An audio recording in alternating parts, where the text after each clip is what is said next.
सड़क के नल के पास औरत सारे बहस कर रहे होते हैं। हवा में मटके उड़ रहे हैं। तुझसे पहले तो मैं आई। आहा, तुझसे पहले मैं आई। अरे रुको तुम, चूल्हे पे दाल पक रहा है, एक मटका पानी तो लेने दो। अरे तुम रुको, वहाँ झूले में मेरा बेटा रो रहा है। अरे निकलो, तुम्हारी कहानियाँ। चूल्हे पे दाल पक रहा है तो मैं क्या करूँ, और झूले में बच्चा रो रहा है तो मैं क्या करूँ। ऐसे उन दोनों औरतों को बगल में धकेलकर तीसरी औरत नल के पास आकर उसका मटका भर देती है। इतने में वही बगल में आमने सामने घरों में रहने वाले मंदाकिनी और मंगतायरू उनके अपने अपने मटके लेकर वहाँ आते हैं। एक दूसरे को देखते ही वो दोनों गुस्से से लाल हो जाते हैं। मंगतायरू और मंदाकिनी दोनों सास बहू हैं और दोनों एक ही घर में रहते थे। मंदाकिनी मंगतायरू से बहुत लड़कर उसके पति को मनाकर अपनी सास के घर से बाहर आ जाती है। दोनों का अतीत उनके सामने आता है।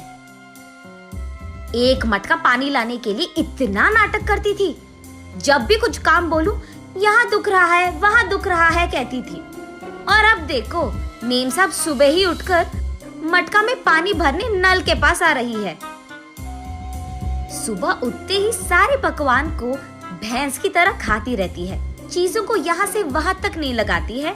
लेकिन अब देखो, भैंस चल के आ रही है मटके पानी के लिए। ऐसे एक दूसरे को कोसते हुए वो दोनों नल के पास आते हैं। सबसे पहले मंगतायरू पानी के लिए उसकी मटका नल के नीचे लगाती है। लो, आ गई भैंस।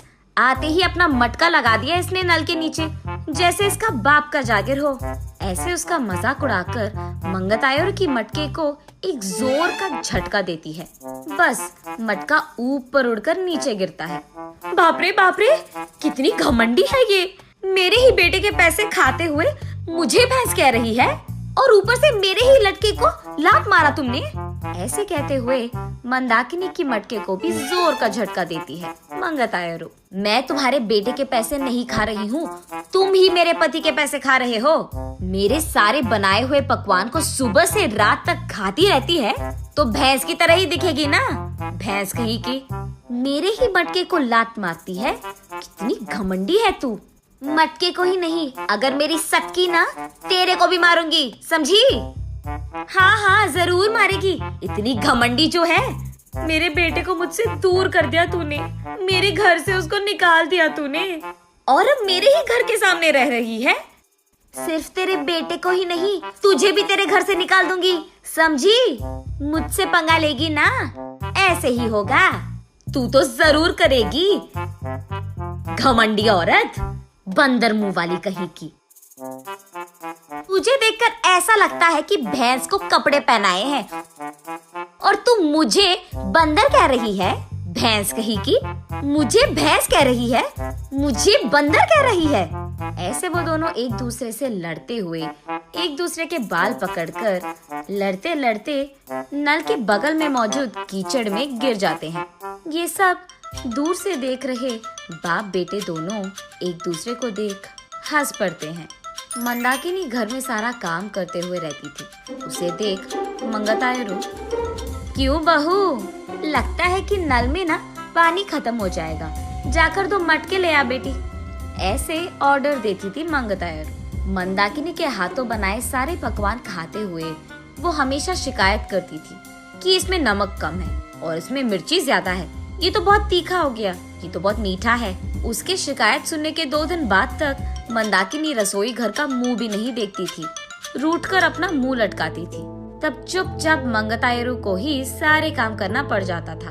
जब मंदाकिनी सारा घर को साफ करके 2 मिनट लेट जाती थी, तब मंगतायरू, घर के सामने रंगोली कौन डालेगा, तेरा बाप। ऐसे वो दोनों हमेशा बहस करते हुए लड़ते थे। संदीप ऑफिस से लौटते ही एक तरफ मंगतायरू और दूसरी तरफ मंदाकिनी, दोनों उसको शिकायतें खूब सुनाते थे। ना अपने बीवी को बोलता था और ना ही अपनी माँ से कह पाता। अपने आप में बहुत निराश हो जाता था संदीप। बहुत दिन देखने के बाद अब उसके पास ताकत नहीं था। वो एक दिन अपने पिता के पास जाकर ऐसे कहता है, पापा, मैं घर से अलग होने की सोच रहा हूँ। आपकी बहू भी मुझे हर रोज इसी बात के बारे में सताती रहती है। हाँ तो तुम सच में अलग हो जाओगे बेटा?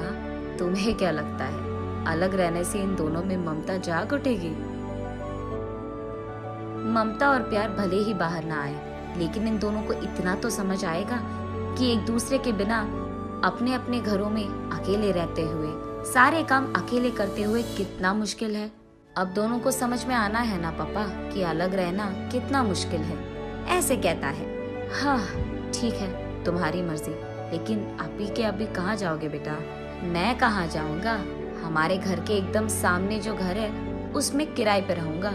ऐसे बाप बेटे दोनों ऐसी योजना बनाते हैं जिनसे सास बहू अनजान है। इन दोनों को सबक सिखाना तो छोड़ो, एकदम पागलों की तरह लड़ रहे हैं ये दोनों।